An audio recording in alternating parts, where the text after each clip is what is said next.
사람은 다 이름을 가지고 있습니다. 그리고 그 이름에는 특별한 의미가 있습니다. 부모가 자식의 이름을 지어줄 때는 정말 많이 생각하거든요. 저도 가끔 성도들이 아이를 출산하고 아이의 이름을 지어달라고 저에게 부탁을 할 때가 있습니다.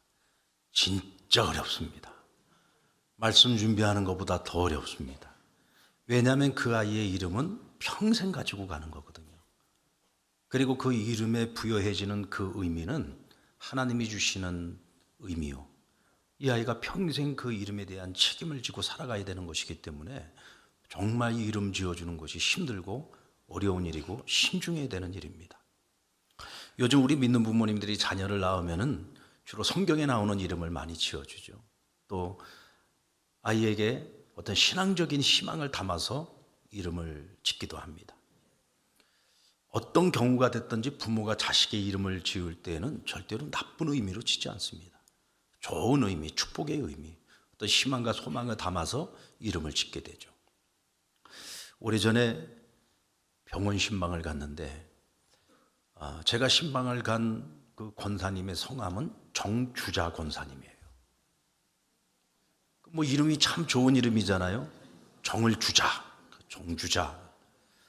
근데 병실에 가서 그 앞에 이제 명단이 쭉 써 있는데, 환자 명단이 써 있는데 그 권사님 이름이 제 눈에 들어오기 전에 먼저 정죽자가 있는 거예요. 야, 이거 어떻게 우리 권사님 이름을 갖다가 정주자를 정죽자라고 써놨나? 기분이 안 좋았어요. 근데 보니까 맨 밑에 정주자도 있는 거예요. 그러니까 한 병실 안에 정주자도 있고 정죽자도 있는 거예요. 이제 그 이름을 딱 보는 순간에 이게 병원이 아니라 다른 데서 봤으면 좀 덜 할 것 같은데 병원에서 정죽자라는 이름을 보니까 왜 이름을 이렇게 지었을까? 분명히 그 이름이 가지고 있는 뜻, 한자의 의미는 굉장히 좋은 의미를 담아서 그런 이름을 지었겠죠. 그런데 그것을 그냥 부를 때에는 정죽자, 정죽자 그러면 어렸을 때부터 친구들이 얼마나 놀렸겠어요. 야, 죽자야, 죽자야. 죽어라, 죽어라. 뭐 이런 식으로 얼마나 놀림을 받았을까. 뭐 그런 생각이 들면서 참 이름도 잘 지어줘야 되겠구나라는 생각이 들었습니다. 오늘 본문의 주인공 나오미는 그 이름의 뜻이 굉장히 좋습니다. 기쁨이라는 뜻이잖아요. 그런데 기근을 피해서 남편과 두 아들과 함께 이 유대 땅 베들레헴을 떠나가지고 모압 땅까지 이민을 가게 됩니다. 그리고 이민을 갈 때에는요, 굉장히 좀 풍족하고 여유로운 삶을 가지고 갔던 것 같아요. 근데 그곳에 가서 모압 땅에서 가진 거 다 잃어버리고 남편도 세상을 떠나고 두 아들마저 다 세상을 떠나버린 겁니다. 여러분, 당시의 여인의 입장에서 보면은 기대고 의지하고 살아가야 될 남편도 두 아들도 다 죽어버렸으니 이 여인은 이제 앞으로 평생 과부로 그러고 살아가야 되는데 이 고대 시대에는 가장 불쌍한 사람, 가장 불쌍하게 여김받는 사람들이 고아와 과부였어요. 그래서 성경에도 보면 고아와 과부에 대하여 긍휼함을 가지고 그들을 잘 살피라는 말씀이 나오지 않습니까? 이 여인이 이제 그 남의 땅 모압 땅에서 이제는 더 이상 살아갈 이유가 없는 거죠. 그래서 고향 땅 베들레헴으로 돌아가게 됩니다. 이제 고향으로 들어갔더니 나오미를 알아보는 많은 여인들이 야, 저기 나오미가 온다, 나오미가 온다라고 외쳤어요. 그 소리를 들은 나오미가 여인들을 향해서 이렇게 얘기합니다. 나를 나오미라고 부르지 마라. 나를 이제부터는 마라라고 부르라. 이 마라라는 말은 쓴물이라는 뜻입니다. 그러니까 내 인생이 지금 너무 험악한데 어떻게 내가 기쁨이라는 나옴이라는 이름으로 내가 불리울 수 있겠느냐. 나는 정말 쓰디쓴 지금 인생을 살고 있고 인생의 가장 혹독한 고비를 지금 내가 지나가고 있다. 그러면서 뭐라고 말하냐면 전능자 곧 하나님께서 나를 심히 괴롭게 하셨다라고 이야기를 합니다. 그러면서 이제는 더 이상 나를 나옴이라 부르지 말고 나를 마라라고 불러라. 쓰디쓴 인생 쓴물이라고 불러라. 이러고 얘기를 하는 거죠. 여러분, 하나님께서 그 나옴이라는 기쁨이라는 이름을 붙여주셨습니다. 그러면 지금 현재 내 인생이 지금 아무리 혹독하고 아프고 힘들고 괴롭고 죽고 싶을 만큼 견디기 힘들 만큼 괴로운 인생을 살아가고 있다고 할지라도요, 절대로 그 나옴이라는 이름을 빼앗겨서는 안 됩니다. 그 이름을 잃어버려서는 안 됩니다. 내가 그 이름을 빼앗기는 그 순간에 나는 진짜 마라 같은 인생을 살게 되는 거예요. 하나님께서 여러분들에게 부모님들을 통해서 어떤 이름을 주셨던지 그 이름 안에 정말 우리를 향한 복된 의미를 담고 있고 복된 소망을 담고 있는 이름이 있다면 여러분 그 이름에 걸맞는 인생을 살아가십시오. 절대로 그 좋은 이름을 빼앗기지 마시라는 이야기입니다. 사람의 눈으로 볼 때에는 나오미가 그 이름대로 기쁨의 인생을 살아갈 수 있는 가능성이 단 1도 보이지 않아요. 모든 걸 잃었잖아요. 지금 베들레헴 땅에 돌아왔지만 그에게 아무것도 없습니다. 그에게 남은 것이라고는요 딱 하나가 있어요. 같은 과부 신세인 며느리 룻입니다. 게다가 이 룻은요 모압 출신이에요. 유대인도 아닙니다. 모압 출신입니다. 이방 여인이었습니다. 어떤 입장에서 보면은 이 나오미에게는 룻이 위로거리가 되고 뭔가 소망이 되는 존재가 아니라 어떻게 보면 짐이 되는 존재였죠.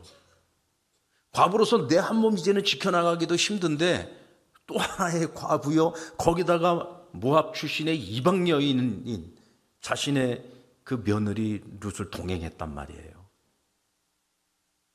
그러니 자신에게 남아있는 이 하나인 룻조차도 사실 나오미에게 큰 위로가 되거나 격려가 되거나 소망이 되는 존재가 아니었다는 겁니다.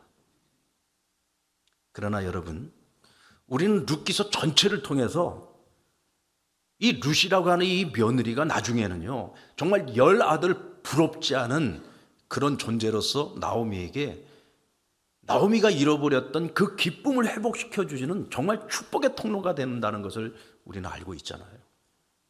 그래서 여러분, 내게 남아있는 그 한 가지가 정말 가치가 없어 보여요.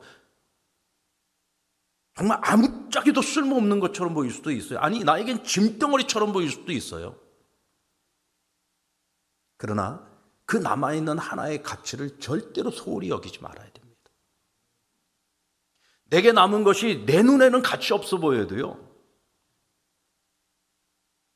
그것을 우리가 소중하게 여기고 그것을 가치 있게 여기고요, 하나님 앞에 올려드리면서 하나님 책임져 주세요. 하나님 책임져 주세요. 하나님 저에게 주셨던 그 내 이름의 첫 그 꿈과 그 소망, 그 희망, 그것을 이루어지는 하나의 도구로 하나님이 그것을 사용해 달라고. 그러면 하나님께서 그것을 사용하실 때 그 한 가지를 통해서 어떤 기적이 일어날지 알 수가 없는 거예요. 어떤 역사가 일어날지 알 수가 없는 겁니다.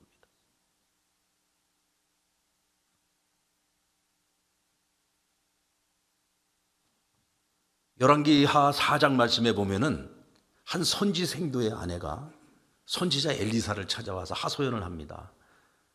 제 남편이 세상을 떠났습니다. 근데 빚만 잔뜩 남겨놓고 죽었습니다. 그 지금 채권자들이 와가지고 그 빚 때문에 지금 제게 남아있는 2 아들을 데리고 가서 종으로 삼으려고 합니다. 당신도 알지 않습니까? 제 남편이 다른 건 몰라도 하나님을 섬기는 일 하나만큼은 정말 얼마나 열심히였는지 당신도 알지 않습니까? 그러니 제발 좀 저를 좀 도와달라고 엘리사에게 가서 사정을 합니다. 참 측은지심을 가지고 그 얘기를 가만히 듣고 있던 엘리사가 여인에게 묻습니다. 내게 무엇이 있냐? 이 말은 내게 무엇이 남아있냐? 하고 물어본 거죠. 그러자 여인이 말합니다. 제게 기름 한 병 남아있습니다. 그리고는 아무것도 없습니다. 자, 지금 이 여인이 대답한 이 말 가운데 여인이 지금 초점을 맞추고 있는 부분은 어느 쪽이에요? 기름 한 병 남아있다는 거에 초점이 맞춰져 있어요? 아니면 그 외에 아무것도 없다는 것에 초점이 맞춰져 있어요? 아무것도 없다. 왜? 아무것도 없다는 것을 강조해야 엘리사가 나를 더 불쌍히 여겨서 뭔가 도와주지 않겠나 하는 생각을 하는 거죠. 여러분, 우리가 하나님께로 나아갈 때는요, 하나님께 나를 불쌍히 여김 받으려고 너무 애쓰지 마세요. 하나님 다 알고 계세요. 하나님 나 좀 불쌍히 여겨주세요가 아니라 하나님 제게요 남아있는 게 이게 한 가지 있어요. 이거 보잘것 없어도요 하나님 손에 들려지면 놀라운 역사의 도구로 쓰실 수 있잖아요. 하나님께 희망을 가지고 소망을 가지고 나가야지 나 좀 불쌍히 여겨달라 불쌍히 여겨달라고 그러지 마시란 말이요. 엘리사를 보십시오. 오늘 이 여인이 나 기름 한 병 있는데 나 아무것도 없어요. 다른 거는 이때 다른 거 없다는 말은요 귀에 안 들어와요. 엘리사는. 왜? 이 사람 믿음의 사람이거든요. 그러니까 그건 한쪽 귀로 듣고 한쪽 귀로 흘려버리고 여인이 말한 그 기름 한 병 남아있다는 거에 솔깃했어요. 그래서 엘리사가 이렇게 말하지 않습니까? 그래? 기름 한 병이나 남아있어? 그럼 너 빨리 나가서 이웃들에게 찾아가서 그릇을 빌려와라. 가급적이면 최대한 많이 빌려오라고 얘기를 합니다. 여인은 막 이웃들에게 가서 그릇 좀 빌려달라고. 그래도 평상시에 인심을 잃지는 않았던 것 같아요. 그래서 사람들에게 그릇을 잔뜩 빌려가지고 와서 엘리사 앞에다 놓습니다. 그래서 엘리사가 남아있는 그 한 병 기름을 가지고요 그릇에다가 콸콸콸콸 따르는데 이게 그치지 않고 기름이 계속 나오는 거예요. 그래서 빌려온 모든 그릇을 가득가득 다 채웠습니다. 그 기름을 팔아서 빚진 거 다 갚고 그리고 남은 기름 가지고요 가뭄이 끝날 때까지 먹고 사는데 전혀 지장 없이 풍족히 살아갈 수 있을 만큼 하나님의 은혜가 그 가정에 베풀어지게 됩니다. 여러분, 믿음이 있는 사람과 믿음 없는 사람은 보는 관점이 다른 거예요.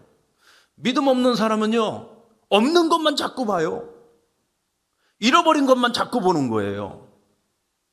내가 잃어버린 그거에 너무 집착을 하다 보니까 내게 남아있는 것의 가치를 몰라요. 여러분들 무엇을 잃어버리셨습니까?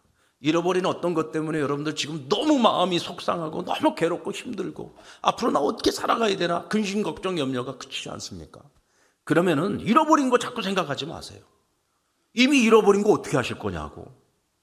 그거 내가 집착한다고 해서 그것이 뭐 다시 내게로 오는 것도 아닌데 이때 우리는 빨리 생각해야 돼요. 지금 내게 남아있는 것이 뭔가? 지금 내게 남아있는 것이 뭔가? 그것을 생각하시고 그 남아있는 것을 하나님 앞에 내어놓으세요. 여러분, 오병이어의 기적을 생각해 봅시다.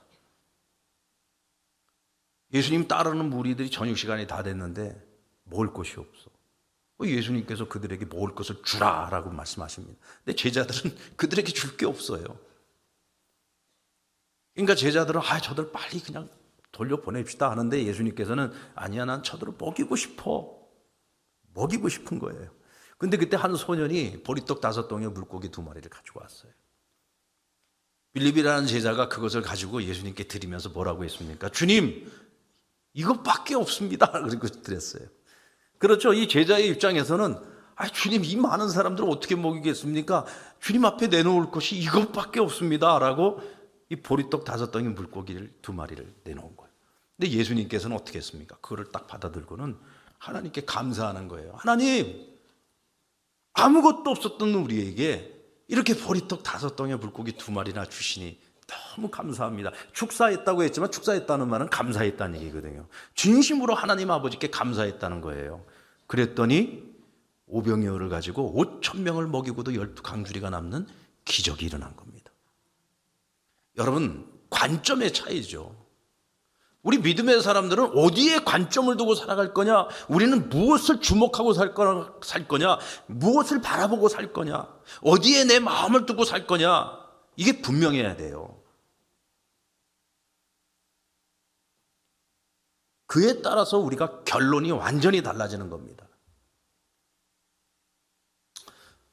여러분들의 삶에 지금 마라같이 아주 혹독하고 쓰디쓴 인생의 날들이 찾아와서 지금 너무 괴롭고 힘든 분들이 계신다면 어떤 경우에도 여러분, 우리 안에 있는 나오미를 기쁨을 빼앗기지 마시기 바랍니다. 그리고 빨리 남아있는 것이 무엇인지 찾으셔서 그것을 주님 앞에 내어놓고 주님 앞에 기도하세요. 주님 앞에 맡기고 간구하세요. 그러면 여러분, 쓴물이 단물로 바뀌어지는 기적이 일어납니다. 아멘. 그래서 우리는 나오미를 뺏기지 않고 그 나오미의 인생을 남은 삶 속에 가득 채우며 살아갈 수가 있는 거예요. 그리고 나오미가 빼앗기지 말아야 될 이름이라면 우리는 반드시 바뀌어야 되는 이름도 있습니다. 정죽자처럼. 그 이름을 정죽자를 정주자로 바꾸면 얼마나 좋아요. 아니면 정살자라고 바꾸든지. 꼭 바뀌어야 되는 이름이 있습니다. 성경에 보면은요, 그 이름이 별로 안 좋아. 근데 그 이름대로 살다가 비참하게 인생을 마감하는 사람들이 있습니다. 그 중에 대표적인 사람이 다윗에게 모욕을 주다가 비참하게 최후를 맞은 나발이라고 하는 사람입니다. 그 이름을 부르는 것도 별로 안 좋아요. 나발. 근데 이 나발의 그 이름 뜻이 뭐냐면 미련한 자라는 뜻입니다. 어떻게 부모가 자식을 낳아가지고 이름을 미련한 놈이라고 이름을 지을 수가 있을까? 여러분들 가끔 보면은요,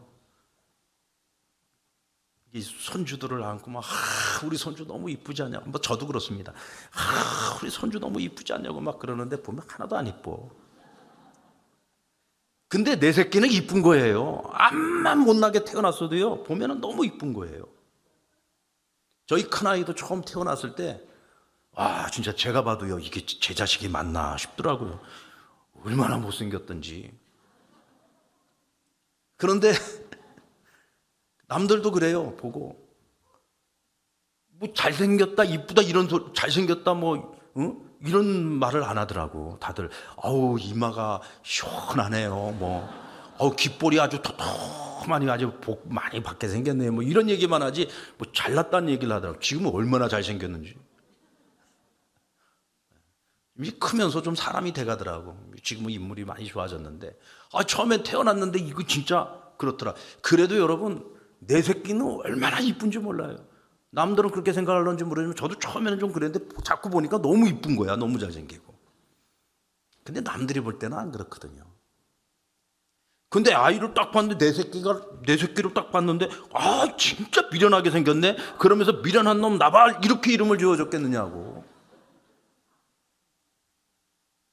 분명히 뭔가가 있겠죠.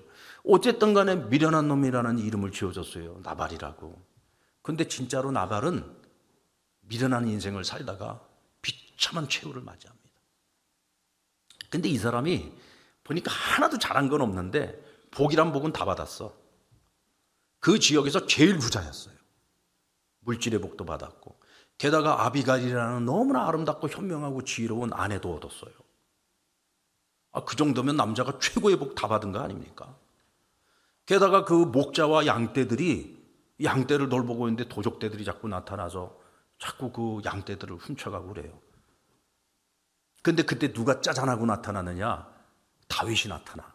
그 다윗의 군사들이 나타나가지고 그 목자들을 지켜주고 보호해줬어요.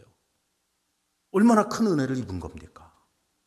이 사람이 제대로 한 거 하나도 없는데도 복이란 복은 다 받았네. 근데 이 사람의 문제는 뭐냐면 욕심이 너무 지나쳐. 이 욕심이 잉태하여 죄를 낳고 죄가 사망을 낳는다는 말이 이 나발한테 딱 맞는 말이에요. 다윗에게 그런 은혜를 입었으면 정말 자기가 얻은 은혜에 한 100분의 1, 1000분의 1만 다윗에게 조금만 베풀었어도 오히려 그는 나중에 다윗이 왕이 되었을 때 얼마나 큰 축복을 받았겠습니까? 근데 그걸 나눌 줄을 몰라요. 오히려 은혜를 베푼 다윗에게 모욕을 주었습니다. 결국은 여러분, 다윗이 그를 죽인 건 하지만 아주 충이 그를 먹었다 그랬잖아요. 아주 비참하게 세상을 떠나게 됩니다. 이런 이름을 가지고 그냥 계속 살면 안 됩니다. 여러분들, 내가 태어날 때부터 내가 원치 않는 가정에서 원치 않는 부모 밑에서 태어난 자녀들도 있을 거예요. 내가 정말 부모만 제대로 만났으면 내 인생이 지금보다는 훨씬 나았을 텐데 이렇게 생각하는 자녀들도 어쩌면 있을런지 모릅니다. 내가 지금보다 조금만 더 좋은 환경을 만났을지라도, 또 뭐 여성분들은 내가 조금 내 남편보다 좀 더 나은 놈 만났으면 내 살아가는 게 지금보다는 나을 텐데, 뭐 이런 생각하는 아내들도 있지 않겠습니까? 세상에 여러분, 자기 운명을 다 만족하고 살아가는 사람이 어디 있겠어요? 지금 여러분의 삶이 지금 아무리 힘들고 어려워도요, 또 내 운명이 나는 날 때부터 이건 진짜 내 운명은 이게 정말 타고난 운명이 저주받은 운명이야. 막 이런 생각을 가지고 살아가는 분들도 있을 겁니다. 근데 여러분, 우리 기독교 신앙은 자기 운명을 받아들이는 신앙이 아니에요. 우리 기독교 신앙은요, 정말 내가 마음에 안 드는 운명을 가지고 태어났다 할지라도 내가 정말 살아가면서 내가 지금 겪고 있는 지금 이 현재 상황과 이 모든 것들이 너무 내 마음에 안 들어요. 그러면 그것을 여러분들 받아들이지 마세요. 운명을 바꾸어야죠. 내 삶의 환경을 바꾸어야죠. 그래서 지금보다는 더 나은 삶을 살기 위해서 도전해야 되고 모험해야 되고 끊임없이 노력해야 되는 겁니다. 우리 기독교 신앙은 절대로 운명에 복종하며 살아가는 게 아니에요. 그 운명을 뛰어넘어야 돼요. 극복해야 돼요. 내 삶이 지금 마라의 삶이면 이것을 나호미로 바꾸기 위해서 최선을 다해야 되고 이것을 바꾸어 주실 수 있는 하나님께 매달려서 살아가야 되는 거예요. 아멘입니까? 이게 기독교 신앙입니다. 기독교 신앙은 절대로 운명론이 아니에요.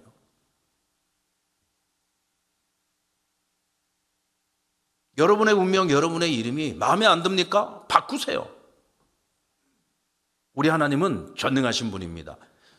여러분, 나호미가 뭐라고 했습니까? 전능자가 나를 심히 괴롭힌다 그랬어요. 나를 심히 괴롭힌다는 건 빼놓고 일단 적어도 내가 믿는 하나님은 어떤 하나님? 전능하신 하나님이에요. 여러분, 전능하신 하나님이 마음만 먹으면 못 바꿀 게 뭐가 있겠습니까?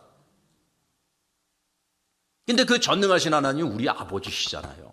우리 아버지 되신 하나님께 여러분의 운명을 맡기고 하나님께 바꿔달라고 하나님께 매달리세요. 그러면 바뀔 수 있습니다. 얼마든지 바뀔 수 있습니다. 혹시 그 집안에 흐르고 있는 어떤 저주가 있습니까? 부모대 그 이상에서부터 흘러내려오는 어떤 그런 저주들이 있을 수도 있잖아요. 그거 여러분 당대에 끊어내셔야죠. 끊어내야죠. 새로운 삶을 살아가야죠. 그리스도 안에서 거듭났으니까 완전히 새로운 삶을 살아가야죠. 나오미의 인생을 살아가야 되지 않겠습니까? 하나님이 주시는 기쁨과 평안으로 충만한 삶을 우리가 살아가야 되지 않겠습니까? 여러분, 주 안에서 바꾸시기 바랍니다. 얼마든지 우리는 바꿀 수 있어요. 여러분, 야곱을 생각해 봅시다. 야곱의 이름의 뜻이 뭡니까? 속이는 자예요. 저는 왜 하나님의 사람 이삭이 그 아들의 이름을 속이는 자라고 지었을까? 아마도 태어날 때 그 형과 둘이 쌍둥이였잖아요. 어머니의 뱃속에서 태어나는데 한 끗 차이로 동생이 된 거야. 이 고대 사회에서 첫째가 되느냐 둘째가 되느냐는 천지 차이거든요. 둘째가 되는 순간에 부모로부터 받은 유산이 현저하게 떨어지는 거예요.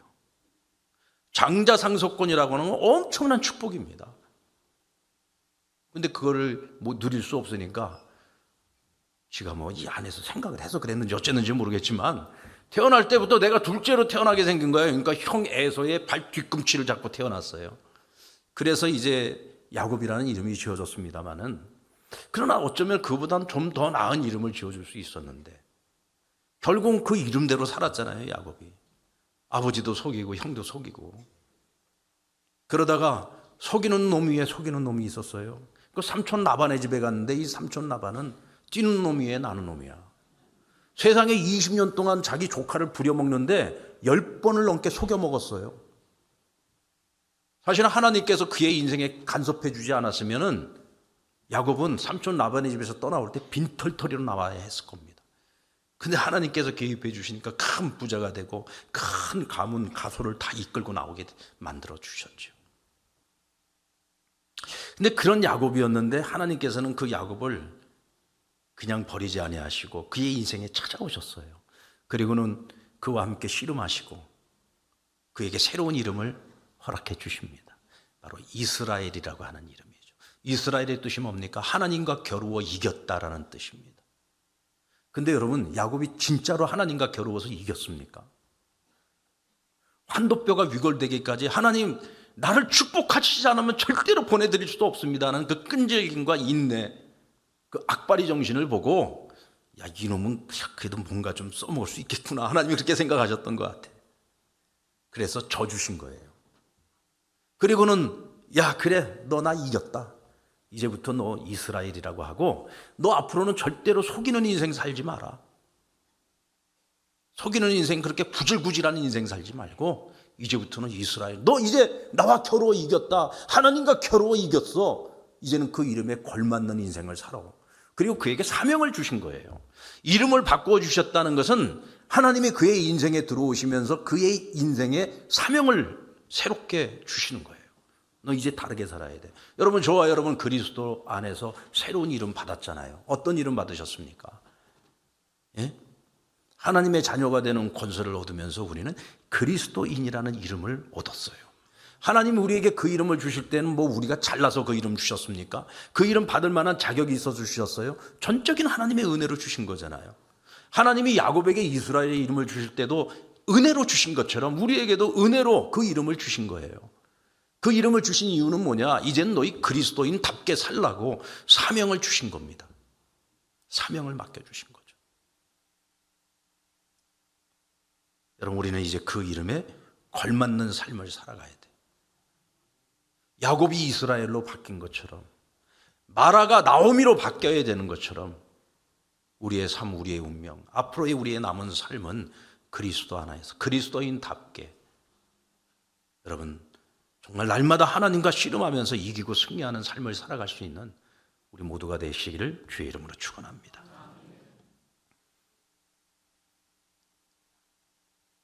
여러분, 룻은 나오미를 붙잡았어요. 우리도 나오미를 붙잡아야 됩니다. 남편도 죽은 마당에 모압 출신의 과부 룻은 왜 고향 땅으로 돌아가지 않고 시어머니 나오미를 따서 베들레헴으로 왔을까요? 사실 나오미는 이 오르바와 룻 이 두 며느리를 데리고 올 생각이 없었어요.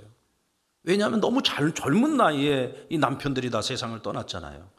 그리고 앞으로 남은 인생을 너무 불행하게 살아야 되는 거예요. 근데 너무 불쌍한 거예요, 이 친구들이. 그러니까 야, 니네 고향으로 돌아가. 새 인생 살아라. 오르바는 결국은 돌아갔지만 룻은 끝까지 시어머니를 따릅니다. 그래서 1장 16절에 보면 이렇게 말하고 있어요. 우리 같이 한번 읽어봅시다. 시작. 룻이 이르되 내게 어머니를 떠나며 어머니를 따르지 말고 돌아가라. 강권하지 마옵소서. 어머니께서 가시는 곳에 나도 가고 나도 머물겠나이다. 어머니의 백성이 나의 백성이 되고 어머니의 하나님이 나의 하나님이 되시리니. 지금 룻은 어머니 나오미를 따라 베들레헴으로 가겠다는 얘기예요. 이게 무슨 얘기냐면 다 버리고 신분 세탁하겠다는 거예요. 내가 모압 출신인데 나 모압 출신인 것도 다 버리겠고, 내가 지금까지 모압 땅에서 평생 믿고 살아왔던 신도 다 버리고 이제는 어머니의 백성이 나의 백성이 되고 어머니의 하나님이 나의 하나님이 된다. 모든 거 버리고 이제 새 출발하겠다는 거예요. 어머니에게 내 인생을 걸겠다는 얘기입니다. 이 얘기는 어머니의 백성에게 내 인생을 걸고 어머니가 믿는 하나님께 내 인생을 걸겠다는 거예요. 나오미를 붙잡은 거는요, 하나님을 붙잡은 겁니다. 할렐루야. 여러분, 롯은 그 인생의 최고의 결단을 한 거예요. 최고의 결단을. 우리가 정말 잘한 결단을 하면은 그 잘한 결단 때문에 내 인생이 완전히 바뀔 수 있어요. 근데 그 결단의 기회가 왔을 때 그 기회를 놓쳐버리면 우리는 평생 후회하면서 살아갈 수 있는 겁니다. 며칠 전에 하나님의 부르심을 받는 고 정문석 성도님이라고 계시는데 그분이 93세 하나님 부르심을 받으셨습니다. 근데 그분이요, 진짜 인생의 마지막 순간에 사랑하는 따님의 권유를 받고 교회에 오셨어요. 그리고 저를 만나러 오셨습니다. 그래서 제가 그날 이 어르신에게 복음을 전해드렸어요. 이분은 굉장히 지성인이셨습니다. 그 말씀을 들으면서요, 정말 생각하면서 들으시더라고요. 아무 생각 없이 듣는 게 아니라 진짜 생각하시면서 들어요. 듣다가 이해가 안 되고 모르겠는 게 있으면 따님한테 자꾸 묻더라고요. 그러니까 따님이 또 따님도 사실은 명예권사님이신데 이렇게 신앙생활을 오래 하신 분은 아니거든요. 그래도 따님은 따님대로 아는 대로 열심히 설명을 해주시더라고요. 그러면 아버님이 들으시고 이해가 되고 깨달아지면 고개를 끄덕이시고 제가 믿어지시면 아멘 하십시오. 그러면은 아멘. 그렇게 해서 한참 동안을 제가 전하는 복음을 다 듣고 생각하고 결단하고 아멘 결단하고 받아들이셨어요. 그래서 예수님을 자신의 구주로 받아들이고 오늘 밤 내가 세상을 떠나도 나는 천국 간다는 분명한 믿음과 확신을 가지셨어요. 그래서 제가 이건 뭐 내일로 미룰 일도 아니다. 오늘 바로 우리 세례 받읍시다 해서 빨리 준비하게 해가지고 그날 바로 세례를 드렸어요. 그리고 이제 집으로 돌아가서 신앙생활 하시는데 이게 이제 몸이 불편하시니까 주일마다 교회를 나오실 수 없어서 모시고 있는 따님과 함께 집에서 온라인으로 예배를 드린다. 얼마나 예배 생활을 철저하게 하셨는지 남은 기간 길지는 않은 시간이었지만 정말 누구보다도 잘 준비하고 하나님 앞에 진심 어린 마음으로 예배를 드렸는데 신앙생활을 안 하시는 따님이 아버님하고 같이 예배를 드리다가 그 따님이 명예상랑교인이 됐어요. 믿음을 갖게 된 거예요, 따님이. 근데 남편분이 워낙 불교에 열심이신 분이라서 아직 교회로 나오시지는 못하지만 이미 신앙은 갖고 계시더라고요. 근데 이제 아버님이 이제 오늘 내일 하신다고. 근데 아버님이 저하고 만난 인연은 얼마 안 되는데 저를 이뻐하시더라고. 그러면서 담임 목사님이 이쁘다고. 여러분들 보시기 제가 이쁩니까? 근데 저를 보고 이쁘다고. 그렇게 이뻐 보이시는가 봐요. 그래서 내가 죽기 전에 내 목사님 모시고 꼭 예배드리고 싶다고. 그래서 제가 댁을 찾아갔더니 그 우리 정현수 권사님 이제 자매들이 있는데 보니까 딸이 넷이에요. 아들 하나 딸 넷인데 이 딸들이 아버지를 정말 하나님처럼 받들어 섬겨요. 얼마나 효녀들인지 모릅니다. 근데 그 따님들이 다 와 있더라고. 그래서 그날 같이 이제 예배를 드리는데 저는 이제 오늘 내일 한다 해서 누워 계신 줄 알고 갔더니 의자에 앉아가고 기다리고 계시더라. 그래서 내가 방에서 예배를 드릴까요? 그랬더니 아니 거실로 나가자고. 그래서 이제 거실에 나가서 같이 예배를 드리는데 예배 끝나고 난 다음에 제가 따님들하고 2시간 동안을 신앙 강좌를 했어요. 이 따님들이 너무 궁금한 게 많은 거야. 그래서 뭐 질문을 하고 좀 답변을 해드리고 근데 아버님이 거기 소파에 앉아가지고 그걸 다 듣고 계시더라. 그래서 따님들이 다 신앙을 갖게 됐어. 근데 아직까지 남편분들이 전부 다 불교인이고 천주교인들이라. 근데 이번 장례를 통해서 그 남편분들도 마음이 많이 움직였어요. 이제 조만간 우리 교회 새가족 환영 시간에 다 자리에서 일어날 겁니다. 그리고 따님이 와서 저보고 목사님 교회 갈 거예요. 조금만 기다려주세요. 기들 얘기를 하더라고요. 따님들이. 근데 어떻게 이런 일들이 일어났느냐. 제가 한 번은 주일 설교 시간에 우리 부모님들이 우리 곁에 있는 시간이 이제 얼마 남지 않았다. 오늘 밤 세상 떠나시면 믿음 없이 세상 떠나시면 다들 하나님 심판 앞에 서야 되는데 언제까지 미룰 거냐. 빨리 결단해라. 빨리 가서 전해야지 된다. 근데 그 얘기가 그날 딱 자기에게 주시는 음성으로 들린 거예요. 그래서 그날 바로 아버지에게 가서 아버지 예수 믿어야 천국 가신다고. 그래갖고 아버님 모시고 저희 교회로 온 거예요. 그 따님도 너무 결단을 잘한 것이었고 아버님도 너무 잘한 결단을 했던 거죠. 그리고 돌아가시기 전에 나머지 3명의 따님들을 또 다 어쨌든 간에 복음 듣게 하시고 믿음의 결단들을 다 갖게 하시고 마지막에 어떻게 돌아가셨는지 아십니까? 내 따님이 와가지고 아버님 팔다리를 막 주물러드리고 있는데 아버님이 나 이제 천국 갈 때 하나님 나를 어떻게 이끌어 가실까. 그러니까 따님들이 아버지 걱정하지 마세요.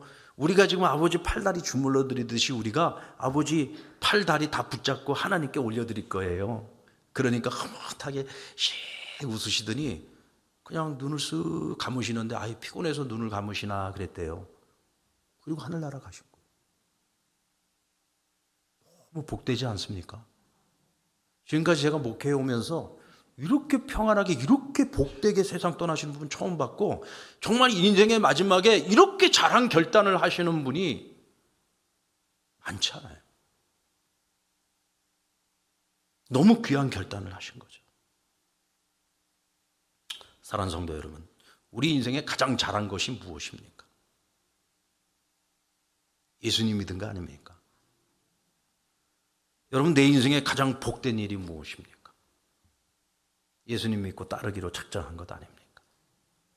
여러분들의 인생에 가장 잘한 결단이 뭡니까? 여러분들 이 가장 잘한 결단이 되시기를 바랍니다. 나 끝까지 예수 잘 믿고 살다가 죽어야지. 한경직 목사님이 찾아오는 분들에게 늘 그 얘기 따르잖아요. 목사님들 찾아오면 목사님 예수님 잘 믿으세요. 예수님을 믿어도 잘 믿어야 돼요. 끝까지 믿어야 되고요. 제대로 믿어야 되고요. 잘 믿어야 됩니다. 그래야 우리가 후회하지 않습니다. 룻이 나오미를 붙든 것은 나오미의 신앙의 동화가 되어서 나오미가 믿는 하나님을 믿은 것처럼, 저는 이 말씀을 보면서 그 생각이 들었어요. 우리 자녀들이 부모된 우리의 신앙의 모습을 보고 우리의 믿음에 감동을 받고 감화를 받아서 나도 우리 아버지, 나도 우리 어머니처럼 나도 그렇게 신앙생활을 잘 해야 되겠구나. 정말 우리 아버지, 우리 어머니가 믿는 그 하나님 믿고 그 하나님 붙들고 살아가면 내 인생은 절대로 마라가 되지 않고 나오미의 인생을 살아갈 수 있겠구나.